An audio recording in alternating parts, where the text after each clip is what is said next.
Perkenalkan, nama saya Fatimah Zahra, mahasiswa jurusan Ilmu Pemerintahan angkatan 2019. Kali ini saya berada di kantor kelurahan Desa Taman Tirto.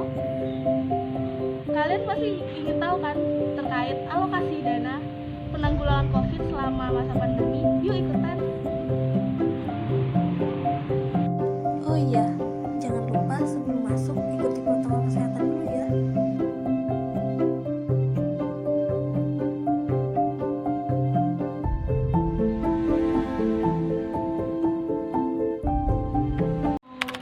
Sedikit tanya-tanya tentang alokasi dana terkait penanggulangan COVID.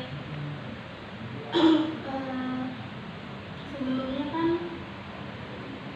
kita tahu nih COVID itu kayak dadakan gitu kan, kita nggak tahu, ternyata tiba-tiba mungkin sebelumnya udah ada rancangan, karena tadi Bapak juga ada menyinggung terkait otonomi desa, dan itu tuh pasti udah ada direncanakan anggaran-anggaran sebelumnya. Nah mungkin karena tiba-tiba ada pandemi seperti ini, mungkin ada perubahan ya Pak terkait rancangan anggaran tersebut.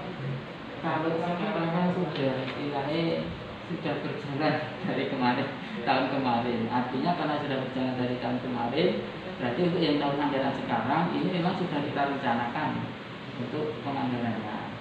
Kalau yang tahun kemarin memang begitu. Yang tahun kemarin itu kan bisa dibilang anggaran kita sudah berjalan, bencana COVID itu baru datang. Kalau yang tahun kemarin memang kita ya mau tidak mau ada perubahan anggaran tahun kemarin. Jadi kita penganggaran di di pemerintah itu kan dari istilahnya 1 tahun sebelumnya. Nah, jadi kemarin tahun 2020 COVID itu kan istilahnya meledak di kita bulan Maret. Nah, sementara anggaran tahun 2020 itu sudah kita rencanakan sejak tahun 2019. Tahun 2019 akhir kita sudah merencanakan kegiatan termasuk juga penganggaran untuk yang tahun 2020. Sehingga ketika dari Januari anggaran tahun 2020 sudah berjalan, ternyata di Maret ada bencana itu. Sehingga mau tidak mau kemudian kita melakukan perubahan anggaran. Nah, jadi ada APBDSP, anggaran pendapatan dan belanja desa perubahan. Itu kita lakukan di bulan April kemarin, bulan April 2020. Itu kita ada anggaran perubahan, memasukkan beberapa kegiatan untuk penanganan COVID. Itu di tahun 2020. Tapi di 2021 ini ya kita tidak perubahan karena sudah kita rencanakan di tahun 2020 kemarin. Penanganan COVID juga sudah kita masukkan. Berarti untuk tahun 2020 kayak sudah aman ya, karena mungkin udah nggak berubah-ubah lagi karena itu 2021. Untuk 2021 sudah tidak, kita tidak perlu melakukan perubahan untuk istilahnya memasukkan anggaran penanganan COVID karena sudah kita rencanakan dari 2020. Nah, berarti setelah perubahan itu saya mau nanya lagi sih terkait program selama ada pandemi itu, program di masyarakat desa itu ada apa aja sih Pak? Untuk penanganan COVID selama masa pandemi. Itu jadi kan sejak awal ketika bulan April 2020 kemarin itu kita diperintahkan untuk memberikan BLT. Nah, itu satu BLT. Kemudian ada juga pemberian paket sembako, ada kita. Kemudian ada juga termasuk untuk kegiatan-kegiatan di masyarakat seperti posyandu dan sebagainya, kita menyiapkan sarana prasarana untuk ini prokes COVID. Dan masih ada yang lain. Nah itu masyarakatnya kira-kira apa taat sama protokolnya nggak sih Pak? Selama menjalankan program-program itu tuh? Kalau selama wilayah berjalannya program atau kegiatan dari pemerintah desa ya mau tidak mau mereka harus taat. Nah kalau kemudian di luar itu ya ternyata masih banyak juga yang istilahnya belum belum taat protokol. Terus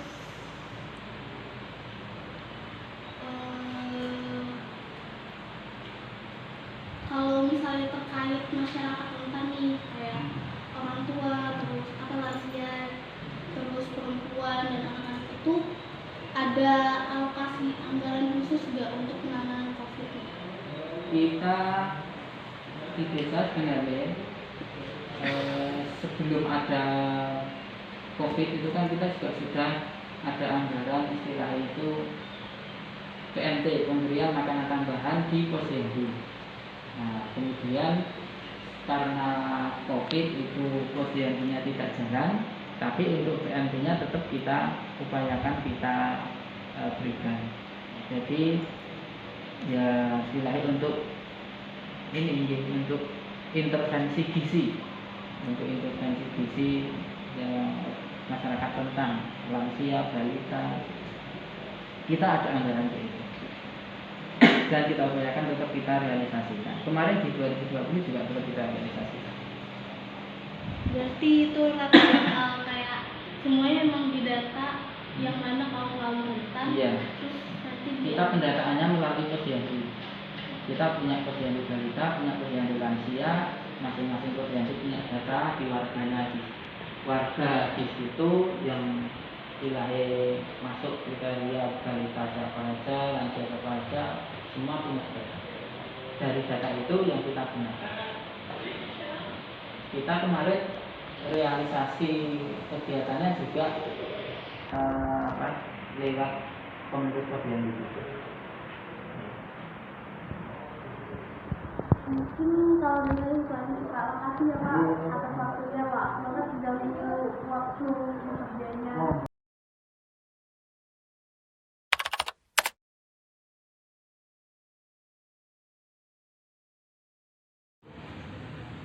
Sebelumnya perkenalkan Bu, saya Zara dari Ilmu Pemerintahan 2019.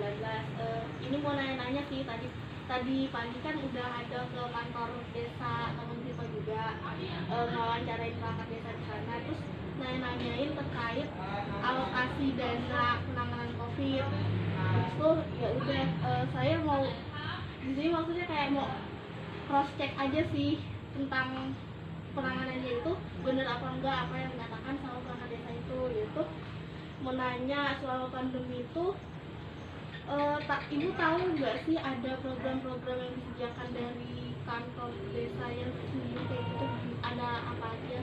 Saya ada info juga, cuman kalau untuk realnya di depan mata saya belum pernah tahu, jadi cuman dengar dapat informasi karena kebetulan suami saya kan wakil RT, jadi dikasih tahu sama Pak RT itu ada bantuan dari sini terus nanti misalnya ada 10 undangan ke kelurahan gitu. Cuman itu Mbak, jadi kalau realnya bantuan di depan mata saya enggak, cuman kalau informasi dari sana ada bantuan enggak. Terus kan tadi juga misalnya tuh saya ada nanya-nanya terkait kampus itu kan ada lansia, terus wanita, terus anak-anak gitu kan. Nah, Ibu kan kayak punya laundry nih, terus saya lihat juga ada pegawainya yang umurnya udah bisa dikatakan lansia lah. Itu beliau udah dapat bantuan juga nggak sih Bu? Kalau ini enggak ada karena beda ini toh beda kampung desa toh, kalau di sini kan satu kampung yang satu KTP gitu. Jadi enggak ini. Tapi kalau beliaunya mungkin dapat kampungnya, dapat cerita begini, cerita kalau dapat di kampungnya BLT bantuan langsung. Terus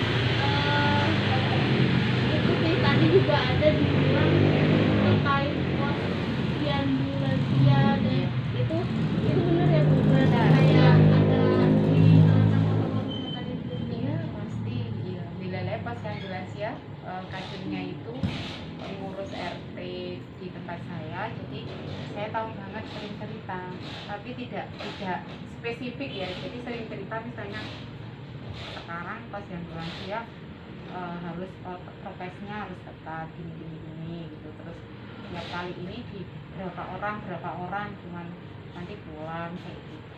Terus dikasih gizinya itu dianterin di rumah, misalnya kayak kemarin itu saya lihat susu ya, jadi susu Indomilk itu tiga. Saya tahu benar kalau itu karena dilalap yang kemarin saya pas urusan arisan RT itu dilalap tahu. Berarti itu juga sosialisasinya masif loh ya ke Iya. Tadi siapa yang diwawancara? tadi Pak Tidia bagian keuangannya. Mungkin itu aja sih Bu. Oh, iya. Makasih ya Bu. Ya, Mau sama-sama. repotin.